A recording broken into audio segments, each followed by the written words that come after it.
Imagine waking up to the sky turning black, the sea boiling, and a thunderous explosion louder than anything humanity had ever heard, loud enough to rupture eardrums 40 miles away and be heard over 3,000 miles from its source. That's exactly what happened in 1883. In one of the most violent natural disasters in recorded history, the island of Krakatoa, located between the Indonesian islands of Java and Sumatra, exploded with such force that it obliterated itself, killing tens of thousands, altering the global climate and inspiring theories that this real-life cataclysm may have been the origin of the myth of Atlantis. This is the story of the island that vanished and the volcano that came back from the dead. Krakatoa was no stranger to volcanic activity. In fact, the region sits along the Pacific Ring of Fire, one of the most geologically unstable regions on Earth. But even with that in mind, no one was prepared for what would happen in the summer of 1883. In the months leading up to the eruption, sailors and coastal villagers noticed strange signs: boiling seawater, columns of steam rising from the horizon, and small earthquakes that became more frequent and intense. On May 20th, 1883, Krakatoa began erupting, modestly at first. Local newspapers covered the story, but it was seen as just another volcanic event in an area that had seen many. But things escalated quickly.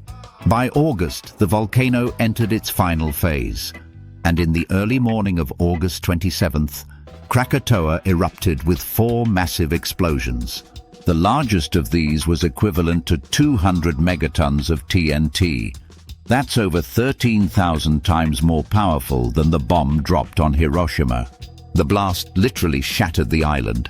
Over 2/3 of Krakatoa collapsed into the sea, triggering a massive tsunami over 100 feet high. Waves crashed into surrounding coastlines, destroying over 165 coastal villages in a matter of hours. The death toll was officially recorded at 36,000, but many modern historians estimate that number may be closer to 120,000, considering undocumented deaths in remote communities and entire islands that were wiped clean off the map. Ships anchored miles away were tossed like toys. One British ship recorded being lifted out of the water and thrown more than a mile inland. Another ship, over 40 kilometers away, had all 14 of its crew's eardrums ruptured by the blast. Windows shattered in Australia. Barometers in Europe recorded pressure waves from the explosion, and the sound of the eruption is still the loudest sound ever recorded in human history, heard clearly in locations over 3,000 miles away. But Krakatoa's destruction wasn't just audible or physical. Its impact reached into the atmosphere and beyond. Over 11 cubic miles of rock and ash were ejected into the sky. Ash clouds rose 50 miles high, entering the stratosphere and blanketing the skies with fine particles that would circle the planet for months. For nearly 3 years, the Earth experienced a volcanic winter. Temperatures dropped. Global weather patterns shifted. Crops failed. Sunsets glowed an unnatural shade of red across the globe. In fact, the skies depicted in Edvard Munch's famous painting The Scream, that eerie orange-red hue, were likely inspired by the atmospheric effects of Krakatoa. But while Krakatoa seemed gone, it was anything but dead.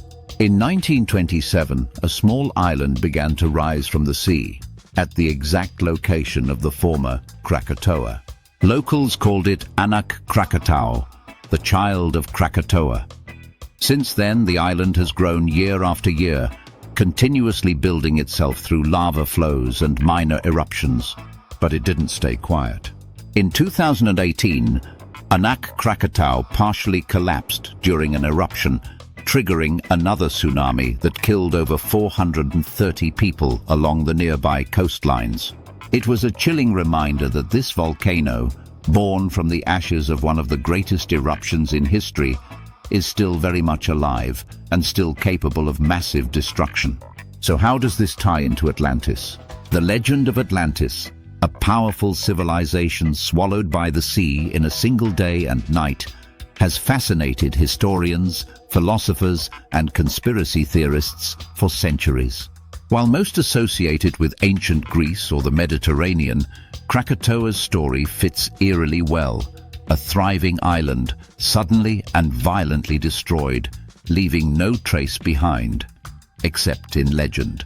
Could tales of Krakatoa have inspired or reinforced the myth of Atlantis? It's possible. Oral traditions often outlive memory, and survivors of the 1883 disaster spread stories far and wide, some reaching Europe, where the Atlantis myth already held cultural power. Combine that with the sudden reappearance of Anak Krakatau, an island rising from the sea like a ghost, and the parallels are hard to ignore. Others connect Krakatoa's eruption to biblical flood stories and myths of sunken cities across Southeast Asia. After all, in a region full of oral storytelling and deep spiritual beliefs, a disaster of this magnitude would almost certainly become mythologized over time. Even without the legends, Krakatoa's real legacy is undeniable. It changed how we understood volcanic power. It reshaped global meteorology. It directly influenced art and culture. And it remains one of the most dramatic examples of nature's ability to erase history in a single moment. But perhaps the most haunting truth is this: Krakatoa was not a one-time freak event. It was part of Earth's ongoing process. And the same forces that destroyed it, pressure, instability, time, are still at work beneath our feet.